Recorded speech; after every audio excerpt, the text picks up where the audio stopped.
Mesdames et messieurs, bienvenue dans un nouvel épisode du programme direct et les dernières actualités dans le monde et en Égypte. Et aussi, on va parler de plusieurs sujets importants, notamment l'élargissement de l'Union européenne et les conflits qui se trouvent actuellement en Europe et la crise ukrainienne et avec la crise avec la Russie et en Europe, qui était un sujet critique sécuritaire pour l'Union européenne.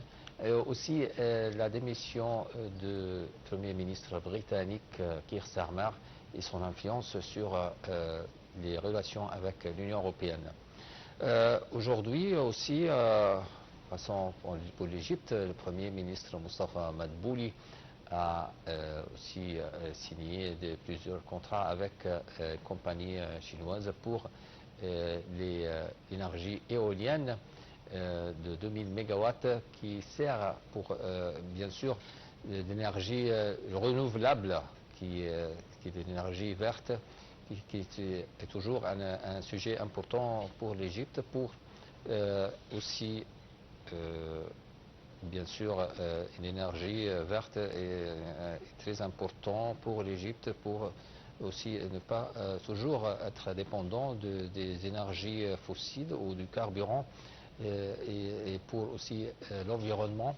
Le Premier ministre a signé ce contrat très important avec les compagnies chinoises pour l'énergie renouvelable.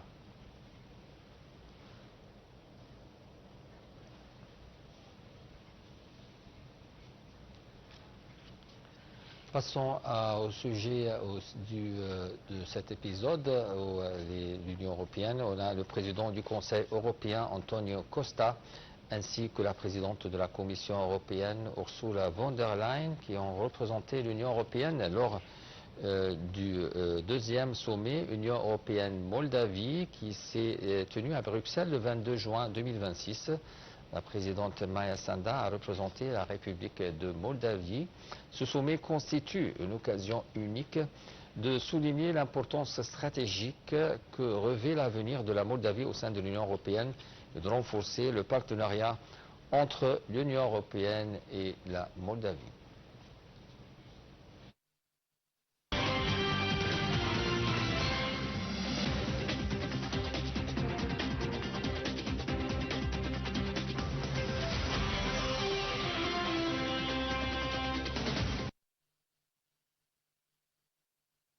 Lors du sommet Union européenne-Moldavie, les dirigeants ont évalué les progrès en matière de réforme accomplis par la Moldavie, en particulier en ce qui concerne l'état de droit et des droits fondamentaux, ainsi que la lutte contre la criminalité organisée. La Moldavie a accompli des progrès substantiels et a fait preuve d'une ferme volonté de s'aligner sur l'acquis de l'Union européenne malgré des pressions extérieures sans précédent. L'Union européenne est prête à faire progresser rapidement l'adhésion de la Moldavie en fonction des mérites propres du pays. L'Union européenne continue de soutenir l'intégration progressive de la Moldavie dans le marché intérieur de l'UE dans tous les secteurs clés. Cela bénéficiera aux citoyens et aux entreprises, stimulera la croissance économique et améliorera la préparation de la Moldavie à l'adhésion à l'Union européenne. Les dirigeants européens réaffirment leur attachement indéfectible à la souveraineté, à la sécurité et à la résilience de la Moldavie compte tenu des attaques hybrides en cours lancées par la Russie et des conséquences de la guerre d'agression que la Russie mène actuellement contre l'Ukraine. L'UE et la Moldavie renforceront leur coopération afin de conforter encore la résilience du pays. Les dirigeants débattent également de la coopération sectorielle, y compris des progrès accomplis par la Moldavie pour renforcer sa sécurité énergétique, diversifier son approvisionnement énergétique et améliorer son efficacité énergétique.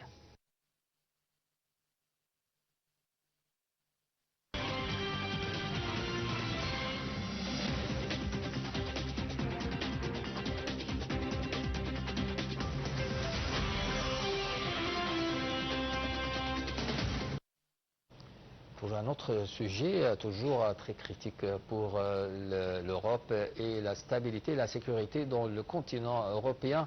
En Ukraine, des bombardements russes ont tué mardi au moins 8 civils et fait plusieurs blessés dans le sud et le centre de l'Ukraine, selon les autorités locales. Plus de détails dans ce commentaire.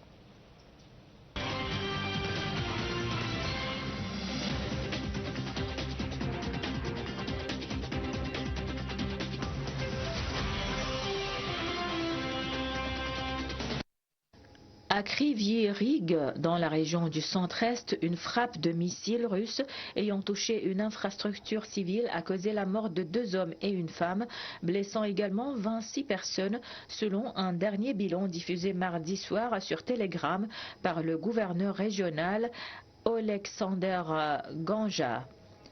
Selon lui, des attaques russes ont également tué mardi 3 autres civils, 2 femmes et un homme, et blessé 6 autres dans le district de Nikopol. Selon le gouverneur Ivan Fedorov sur Telegram, dans la région de Zaporizhia au sud, la chute de 3 bombes aériennes russes sur la localité de Marivka a causé la mort d'une femme et 2 autres ont été blessés. Le gouverneur régional Oleksandr Prokodin a rapporté sur Telegram qu'à Kherson, ville du sud de l'Ukraine située sur les bords du fleuve Dnieper, qui marque la ligne de front dans ce secteur, une attaque russe a tué également une femme. La Russie bombarde l'Ukraine quasi quotidiennement depuis le déclenchement de son invasion à grande échelle en février 2022, conflit le plus sanglant en Europe depuis la Deuxième Guerre mondiale, alors que les efforts diplomatiques pour y mettre fin sont à l'arrêt.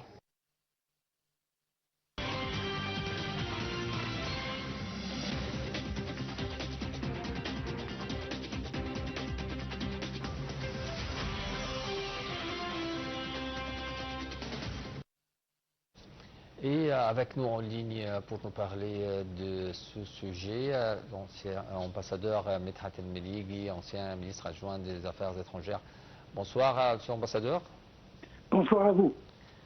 Alors, monsieur l'ambassadeur, comment vous voyez les principaux défis auxquels sont confrontés les pays candidats à l'adhésion à l'Union européenne, notamment l'Ukraine et la Moldavie, surtout avec la guerre avec la Russie?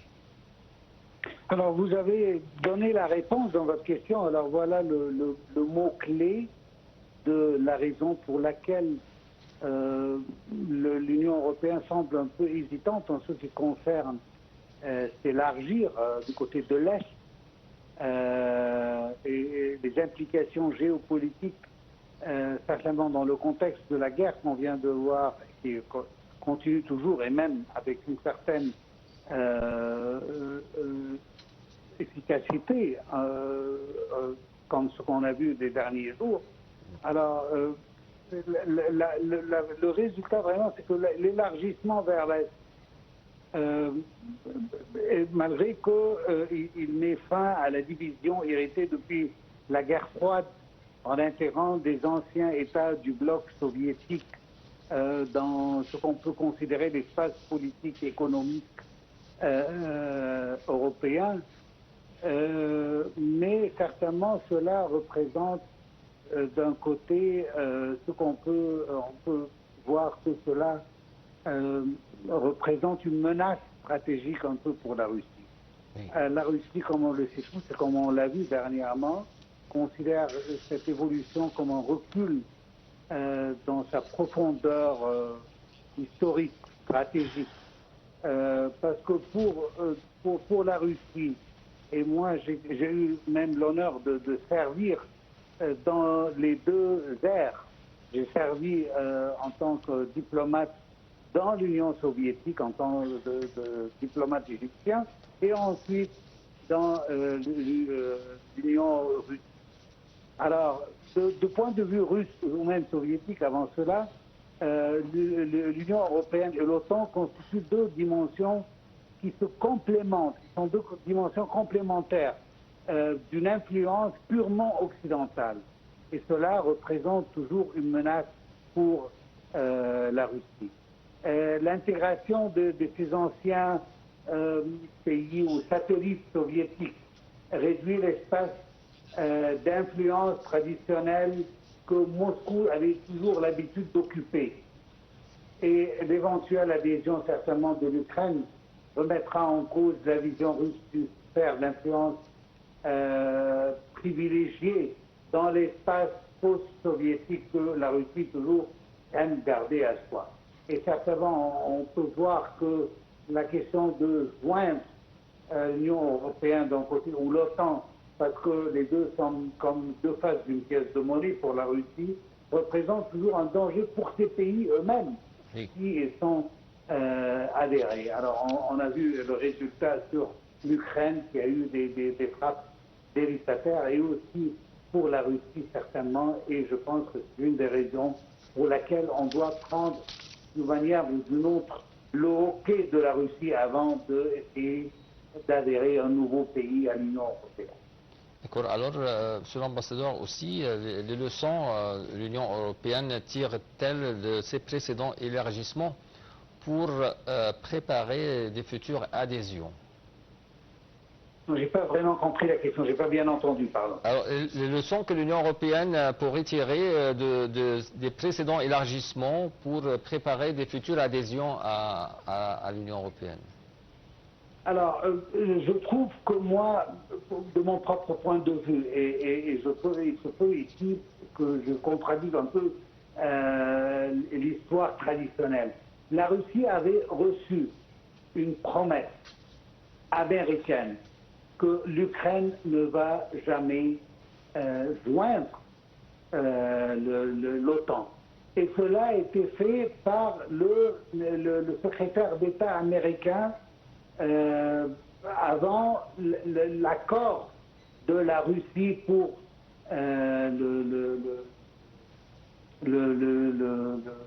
l'effondrement du mur de Berlin et la réunification de l'Allemagne.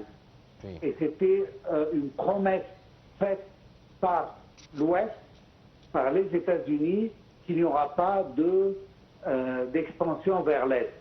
Mais cela, comme on a vu, a été effacé par l'Ouest et du coup on vit dans cette guerre depuis plus de 2 ans maintenant, 23 ans déjà, et entre la Russie et l'Ukraine. Notamment, c'est des questions aussi des crises économiques qui ont entré dans les différends entre l'Occident et la Russie ou l'Est de l'Europe. Et moi, je veux parler du point de vue égyptien. Oui. Nous, on a été un des plus grands pays qui ont souffert à cause de cette guerre, à cause du manque de céréales qu'on avait toujours l'habitude d'importer, que ce soit de la Russie ou de l'Ukraine, sans oublier aussi le dossier du tourisme. Alors nous, on est particulièrement touchés par cette guerre. On n'a jamais voulu cette guerre prendre place. Mais maintenant, c'est la situation. C'est toujours le recul et le recul des promesses occidentales qui mènent à des guerres prochaines. Alors moi, je trouve pour l'avenir, je pense que c'est pour ça que la question de commencer à examiner de nouveaux pays, je pense qu'il doit avoir un certain entente avec la Russie que ces pays-là vont joindre l'Union européenne et que la Russie n'a aucune objection pour cela, pour ne pas mener l'Europe à une deuxième guerre. D'ailleurs, la première n'est pas encore terminée, on n'a pas besoin d'une deuxième guerre, étant donné les relations étroites que nous, en tant qu'Égypte, on a avec le bloc européen et qu'on ne veut pas avoir des problèmes économiques à cause de l'Europe, plus et davantage de ce qu'on a. L'Égypte joue un rôle équilibré dans cette... c'est équilibré sa politique entre les deux pays ou les deux parties. Certainement, l'Égypte essaie parce qu'on sait que cela aide toujours à affaiblir les deux parties. Il y aura une rupture des relations russo-européennes. Oui. Et il y a déjà des suspensions de partenariats stratégiques. Il y a une réduction drastique des échanges énergétiques. Certainement, les sanctions économiques qui se multiplient à cause de la guerre. Et certainement, la nécessité de l'Europe de se renforcer du point de vue défense, notamment que les États-Unis ne s'est pas montré vraiment à la hauteur de ce que l'Union européenne pensait. Alors, il y a plusieurs problèmes à cause de ça, et cela ne vaut pas vraiment le prix d'accepter un nouveau pays dans l'Union européenne. On peut avoir des relations très stratégiques avec tel ou tel pays qui n'est pas membre de l'Union européenne et qui peut toujours avoir une relation qui peut être très proche à celle-là. Et d'ailleurs, beaucoup de points clés dans l'Union européenne ne nécessitent pas d'être membre. Moi, j'ai visité un pays, par exemple, l'année dernière, la Montagne Noire, ou le Monténégro. Le Monténégro a adopté l'euro comme sa monnaie, malgré qu'il ne fait pas partie de l'Union européenne. Oui. Alors, on n'a pas besoin de cela pour adhérer. On peut même adopter la monnaie. Alors, il y a toujours des équilibres qu'on peut jouer, et l'Égypte peut aider à trouver des solutions pour approcher ces pays de l'Union européenne sans être officiellement membre de l'Union européenne. On peut signer des accords stratégiques. Oui. Il y a beaucoup de choses à faire sans provoquer la Russie qui est très sensible en ce qui concerne l'expansion de l'Union européenne vers l'Est. Monsieur l'ambassadeur Medhat Mligi, pour une dernière question en ce qui concerne le rôle joué par les partenaires de la Russie, notamment la Chine, dans cette nouvelle configuration géopolitique en comparaison avec les différends que se trouvent déjà entre l'Union européenne, les pays de l'Union européenne, avec les États-Unis et différents des points de vue de politique, notamment avec la direction de Donald Trump et la direction européenne, en d'autre part la Russie et la Chine. Comment vous voyez cette nouvelle configuration géopolitique? Certainement, depuis la guerre de l'Ukraine, et la Chine est devenue un partenaire stratégique majeur de Moscou. Oui. Elle fournit des débouchés commerciaux, des soutiens diplomatiques indirects aux politiques russes. Elle peut aussi financer ou même aider à trouver des alternatives financières. Certainement, les technologies que la Russie avait toujours l'habitude de prendre de l'Europe, certainement la Chine est devenue un des grands fournisseurs. Cette relation a créé une dépendance de la Russie vis-à-vis Pékin. Mais cela ne va sûrement pas remplacer la nécessité de l'Union européenne dans la vie des Russes. N'oublions pas qu'à la fin du compte, la Russie est un pays européen par nature, c'est un pays européen et asiatique. Oui. Il n'a pas besoin. Et je pense que tous les pays qui sont de cette nature ont de la malchance avec l'Europe. L'Europe, malgré tous les efforts, et on se souvient tous des efforts turcs pour adhérer à l'Union européenne, et malgré qu'il n'y avait aucune raison politique, à part que la Russie, la Turquie était un pays musulman et que l'Union européenne ne veut pas une expansion. Alors il y a certainement des raisons politiques qui sont beaucoup plus fortes que ce qu'on marque sur la scène. Et je trouve qu'il faut mieux qu'avoir une entente entre la Russie et l'Europe pour le bien-être et le futur des Européens que d'avoir des conflits. Nous, on sait à première main qu'est-ce qu'elle peut faire les conflits. On est toujours dans des conflits au Moyen-Orient et on ne veut pas qu'un de nos proches associés et amis qui sont des Européens et les Russes aussi soient en guerre entre eux, parce que cela toujours nous heurte, nous, en tant que des pays du Moyen-Orient, notamment l'Égypte. Monsieur l'ambassadeur Medhat El-Benaivi, vous êtes ancien ministre adjoint du ministère des Affaires étrangères. Merci bien d'être avec nous et continue, mesdames et messieurs, avec notre sujet ou la démission du Premier ministre britannique.